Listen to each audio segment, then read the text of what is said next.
ሃይሚና ጋሽዬና ሀብ ቪዲዮ ተልኮላቸዋል የሚል መረጃ ሰምቻለሁ። ልጅቷ መድኃኒቱን አድርጋለት ብሩኬ ምንም እንዳያስታውስ ነው ያደረገችው ማለት ነው። ይሄ ማለት ደግሞ ጓደኛዋ ይሄንን ነገር ስታደርግ ታውቃለች ማለት ነው። ይሄንን ጉዳይ እንደ መድኃኒት ነገር አድርጋበት ነበር ብላውን ነገረች። የራሷ ወዳጇ ማለት ነው።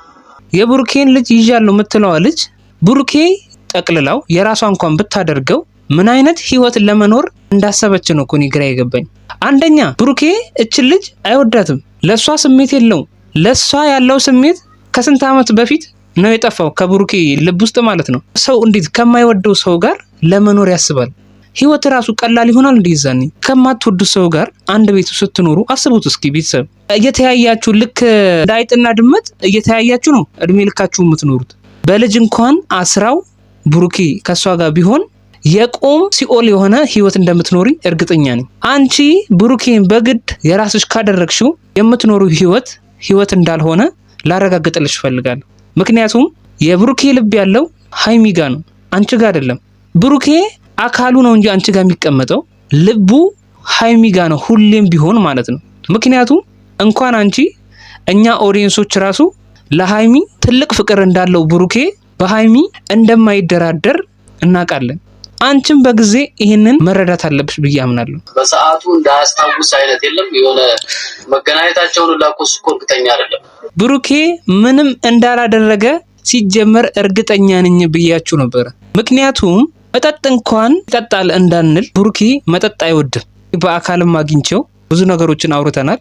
መጠጥ እንደማይወድም ሁሉ ነግሮኛል። ቤተሰብ ይሄ ማለት ወይ ልጅቷ ወይ ሻይ ውስጥ ጨምራለት ነው በሆነ ነገር አድርጋ መድኃኒቱን ሰጥተዋለች ብዬ አምናለሁ። ይሄ ነገር ሲጀመር እውነት እንዳልሆነ ልጅቷ ከብሩኬ ጋር ያላትን ፍቅር ስላልጨረሰች ብሩኬን እየወደደችው ስለተለያዩ ብሩኬ እኔ ላንቺ ቦታ የለኝም ስላላት የብሩኬና የሃይሚን መጥፎ ጊዜ ጠብቃ ይሄንን ነገር ልትፈጽም የቻለችው ማለት ነው። ምክንያቱም ነገሮች እንደዚህ አይነት ጊዜያት ብሩኬን ካላጠመደችው በስተቀር ሌላ ምንም አይነት መንገድ የላትም፣ ብሩኬን የምታጠምድበት መንገድ ማለት ነው። ምክንያቱም በሰላማዊ መንገድ ብሩኬን አብረን እንሁን ብላው እኔ አፈቅርሃለሁ፣ እኔ እወድሃለሁ፣ ከኔ ጋር መሆን አለብህ ስትለው እሱ አይሆንም ስላለ በውስጧ እንዳልተቀበለች የሚያሳይ ነገር ነው አሁን ልጅቷ እያደረገች ያለችው ነገር። ብሩኬን በውድ ካላገኘውክ አንተን በግድ የራሴ አደርግሃለሁ የሚል ትዕቢት ውስጥ ነው ያለችው። ቤተሰብ አንዳንድ ሰዎች የፈለጉትን ነገር በጸባይ ካላገኙ ኃይላቸውን ይጠቀማሉ፣ ጉልበታቸውን ይጠቀማሉ። በጣም ብዙ ክፉ የሆኑ ሰዎች አሉ። ውድና የተከበራችሁ የቻናሌ ቤተሰቦች፣ የሰው ጭንቀት የሚያስጨንቃችሁ፣ የሰው ደስታ የሚያስደስታችሁ ውድ የሀገሬ ልጆች እንዴት ናችሁ? ሁሉ ሰላም? እኔ ጋር ሁሉ ሰላም። ዛሬ ትንሽ ከጭንቀታችን እፎይ የሚያስብል ነገር ሀብ ተናግሯል። የልጅቷ ጓደኛ ብሩኬ ምንም እንዳላደረገና ብሩኬን የዛን ቀን ያደረገውን ነገር በሙሉ እንዳያስታውስ መድኃኒት አድርጋበት ነው ብሏል ሀብ። እኔ ምን ብያችሁ ነበር ካሁን በፊት? የሆነ ነገር ወይ ብታደርገው ነው ወይ የሆነ መድኃኒት ብትጨምርለት ነው እንጂ ብሩኬ እንዲህ አይነት ነገር ያደርጋል ብዬ በፍጹም አላምንም ብያችሁ ነበር። የሆነ ቦታ ነበር የተገናኙት። ያ ነገር ደግሞ እንዴትም ሆኖ ብሩክ እንዳላረገው እንደማያረገውም ጭምር የነገረችኝ። አላደረገም ግን በከፋው ሰዓት ሊያገኘኝ ፈልጎ መጥቶ ሲደውልልኝ አግኝቼዋለሁ፣ ተገናኝተናል። ከዛ ብዙ ነገር ተፈጠረ።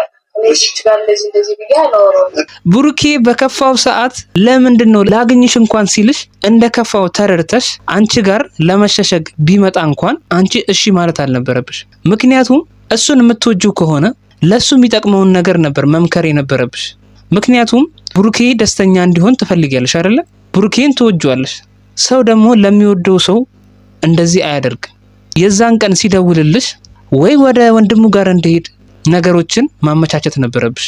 እሱ የተረጋጋ ስሜት ላይ ስላልሆነ ማለት ነው። እኔ ፍቅር ማቀው እንደዚህ ነው። እሱ ደስተኛ እንዲሆን አንቺ ዋጋ መክፈል እንዳለብሽ ነው የምረዳው።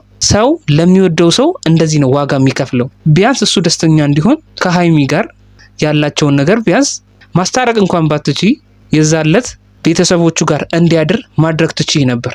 ሻል ያወራችሁ ውሸት ነው አብዛኛው።